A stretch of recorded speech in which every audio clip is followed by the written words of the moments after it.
কাছে কিছু প্রশ্ন ছিল অনেক দিনের, যেটা এতদিন আমরা করার সাহস পাই নাই।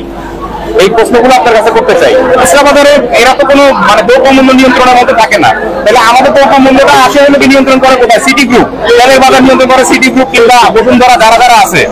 আপনারা তাদের ওখানে কেন গিয়ে দ্রব্যমূল্য নিয়ন্ত্রণের ব্যাপারে কোনো কথা বলেন না? দাম তারা কেন বেশি রাখতেছে হলো পাইকারি আড়ত থেকে বেশি রাখতেছে, এটা কেন কথা বলেন না? এরা এই খুচরা বাজারে এরা তো কোনো দ্রব্যমূল্য নিয়ন্ত্রণের মধ্যে থাকে না, তাহলে আমাদের দ্রব্যমূল্যটা আসে হলো কি নিয়ন্ত্রণ করে কোথায়? City group. তেলের বাজার নিয়ন্ত্রণ করে সিটি গ্রুপ কিংবা বসুন্ধরা, যারা যারা আছে। আপনারা তাদের ওখানে কেন গিয়ে দ্রব্যমূল্য নিয়ন্ত্রণের ব্যাপারে কোনো কথা বলেন না? দাম তারা কেন বেশি রাখতেছে হলো পাইকারি আড়ত থেকে বেশি রাখতেছে, এটা কেন কথা বলেন না? তারপরে চালের ব্যাপারে আছে, মঞ্জু আছে, তারপরে মোজাম্মেল আছে, তারপরে ইরফান আছে। তাদের আড়তে কেন আপনারা কোনোদিন একটা দিন ভিডিও দেখলাম না আপনাদের, যে আপনারা ওখানে গিয়ে চালের দাম কেন বেশি রাখা হচ্ছে এটার ব্যাপারে ভিডিও করেন না? এটার কারণটা কি?